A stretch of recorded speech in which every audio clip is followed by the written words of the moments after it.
আমন্ত্রণ জানাচ্ছি প্রবাস কণ্ঠ রাতের বুলেটিনে, পাওয়ার্ড বাই মাই এনজেট্রি। শুরুতেই জানাবো আজকের প্রধান শিরোনামগুলো। কুয়ালালামপুরে অবৈধ ব্যবসার বিরুদ্ধে ডিবিকেএল এর অভিযান, বাংলাদেশি সহ 16 বিদেশি আটক। মালয়েশিয়ায় 82টি পাসপোর্ট সহ অবৈধ প্রবাসী সাপ্লাইকারী দালাল গ্রেপ্তার। এবং মালয়েশিয়ায় সড়ক বিভাগের বিশেষ অভিযানে বাংলাদেশি সহ 49 প্রবাসী আটক। দেখছিলেন শিরোনাম, এবার বিস্তারিত। আপনিও কি আপনার নেক্সট ট্রিপ প্ল্যান করছেন? তাহলে আপনার জন্যই মাই এনজেট্রি, যেখানে এয়ার টিকেটস এবং হোটেল সব পাওয়া যাবে এক প্ল্যাটফর্মে, with a very affordable fares and endless options. With my এনজেট্রি আপনার ভ্রমণ হবে একদম নিশ্চিন্তে। মালয়েশিয়ার রাজধানী কুয়ালালামপুরের জালান ইউ এর পাসার পুরো এলাকায় এক যৌথ অভিযানে বাংলাদেশি সহ 16 জন বিদেশি নাগরিক আটক করা হয়েছে। অবৈধভাবে ব্যবসা পরিচালনা এবং ফুটপাত বা জনসাধারণের চলাচলের পথ বাধাগ্রস্ত করার অভিযোগে অভিযান পরিচালনা হয়। গতকাল ভোর 6টায় কুয়ালালামপুর সিটি হল, ডিবিকেএল এবং মালয়েশিয়ার ইমিগ্রেশন বিভাগ যৌথভাবে বিশেষ অভিযান পরিচালনা করে। ডিবিকেএল এক ফেসবুক পোস্টে জানিয়েছে, ব্যস্ততম বাজার এলাকায় বৈধ লাইসেন্স ছাড়া শাকসবজি, ফলমূল ও মুদি মালামাল বিক্রি এবং ওয়ার্ক পারমিটের শর্ত লঙ্ঘনকারী বিদেশিদের লক্ষ্য করে অভিযান চালানো হয়।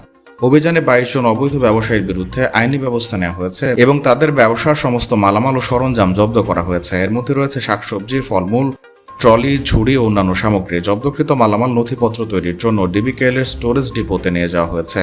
এছাড়া লাইসেন্সবিহীন এক স্টল মালিককে জরিমানার নোটিশও দেওয়া হয়েছে। Federal territory hawkers licensing bylaws 2016 এবং street drainage and building act 1974 এর অধীনে শাস্তিমূলক ব্যবস্থা নেওয়া হয়েছে। অভিযান চলাকালীন ইমিগ্রেশন কর্মকর্তা বাজারের 62 জনের কাগজপত্র পরীক্ষা করেন। এর মধ্যে 12 জন বাংলাদেশি, 35 জন ইন্দোনেশিয়ান এবং 15 জন মিয়ানমারের নাগরিক ছিলেন। যাচাই বাছাই শেষে অবৈধভাবে মালয়েশিয়ায় প্রবেশের অভিযোগে 16 জনকে আটক করা হয়। এর মধ্যে বাংলাদেশি 3 জন, ইন্দোনেশিয়ান 12 জন এবং একজন মিয়ানমারের নাগরিক রয়েছেন। আটককৃত সকলকে পরবর্তী তদন্তের জন্য কুয়ালালামপুর ইমিগ্রেশন ডিপোতে পাঠানো হয়েছে। ডিবিকেএল কর্তৃপক্ষ জানিয়েছে, রাজধানীতে অবৈধ ব্যবসা, জনসাধারণের চলাচলের পথ সচল রাখা এবং অভিবাসন সংক্রান্ত অপরাধ দমনে এই ধরনের যৌথ সমন্বিত অভিযান আগামীতে অব্যাহত থাকবে। মালয়েশিয়ায় থাকেন, আন্তর্জাতিক কর্মপরিবেশে স্মার্ট ও সফল ক্যারিয়ার করতে প্রস্তুত, তবে আপনাকে খুঁজছে প্রাণ মালয়েশিয়া। সমগ্র মালয়েশিয়া জুড়ে বিভিন্ন পদে আপনি হতে পারেন আমাদের পরবর্তী টিম মেম্বার। আপডেটেড সিভি সহ হোয়াটসঅ্যাপ করুন এই নম্বরে। মালয়েশিয়ার জোহর রাজ্যে ওয়ার্ক পারমিটের অপব্যবহার করে অবৈধভাবে বিদেশি কর্মী সরবরাহকারী দুটি বড় সিন্ডিকেটের আস্তানায় অভিযান চালিয়েছে দেশটির জোহর ইমিগ্রেশন বিভাগ। জোহর ইমিগ্রেশন পরিচালক দাতুক মোহাম্মদ রশদি মোহাম্মদ দারুস জানান, এই সিন্ডিকেটগুলো নিবন্ধিত ব্যবসার নামে বিদেশি কর্মীদের কোটা বরাদ্দ নিত, কিন্তু পরবর্তীতে তারা সেই নিয়ম লঙ্ঘন করে মধ্যস্বত্বভোগী হিসেবে অন্য নিয়োগকর্তাদের কাছে চড়া দামে কর্মী বিক্রি ও সরবরাহ করত, যা সম্পূর্ণ অবৈধ। এই চক্রের বিরুদ্ধে প্রথম অভিযানটি চালানো হয় গত 4 জুন পান্দান ট্রেড সেন্টার অবস্থিত একটি বিদেশি কর্মী ব্যবস্থাপনা সংস্থার অফিসে। সেখান থেকে মেয়াদোত্তীর্ণ ভিসায় অবস্থান করার কারণে 33 বছর বয়সে এক বাংলাদেশি নাগরিককে গ্রেপ্তার করা হয়। এ সময় অফিসটি থেকে বাংলাদেশ ও ভারতের মোট 36টি পাসপোর্ট এবং নগদ 5000 মালয়েশিয়ান রিঙ্গিত জব্দ করা হয়, যা অবৈধ লেনদেনের অংশ বলে ধারণা করা হচ্ছে।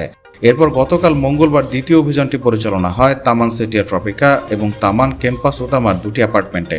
সেখান থেকে 2 এজেন্ট সহ 4 জন অবৈধ বিদেশি কর্মীকে আটক করার পাশাপাশি 48টি বাংলাদেশি পাসপোর্ট, 4300 রিঙ্গিত নগদ এবং সিন্ডিকেটের ব্যবহৃত 2টি গাড়ি জব্দ করে ইমিগ্রেশন। প্রাথমিক তদন্তে জানা গেছে, সিন্ডিকেটটি পুরো রাজ্য জুড়ে প্রায় 500 কর্মী সরবরাহ করেছে এবং এই অবৈধ ব্যবসা থেকে প্রতি মাসে তাদের মুনাফা হতো আনুমানিক 2,25,000 রিঙ্গিত। মালয়েশিয়ার মেলাকা রাজ্যে সড়ক পরিবহন বিভাগ পরিচালিত এক বিশেষ অভিযানে বিভিন্ন অপরাধে জড়িত থাকার অভিযোগে প্রবাসী শ্রমিকদের ব্যবহৃত 49টি যানবাহন জব্দ করা হয়েছে। বুধবার রাজ্যের ক্লেবাং, কাম্পুং, লিম্বঙ্গান, মিরলিমো, জাসিন এবং মেলাকা সেন্ট্রাল সহ বেশ কয়েকটি এলাকায় সকাল 6:30 থেকে 11:30 পর্যন্ত অভিযান পরিচালিত হয়। মেলাকা জেপিজের পরিচালক স্মৃতি জারিনা মোহাম্মদ ইউসুফ জানান, জব্দকৃত যানবাহনের মধ্যে 44টি মোটরসাইকেল এবং 5টি গাড়ি রয়েছে। আটককৃত চালকদের মধ্যে 22 জন রোহিঙ্গা, 10 জন পাকিস্তানি, 9 জন বাংলাদেশি, 5 জন ইন্দোনেশীয়, 2 জন ভিয়েতনাম এবং 1 জন ভারতীয় নাগরিক রয়েছেন।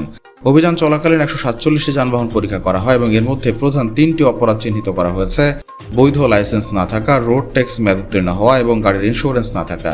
এই অনিয়মগুলোর কারণে সড়ক পরিবহন আইন 1987 এর অধীনে বিভিন্ন অপরাধে 98টি নোটিশ জারি করা হয়েছে।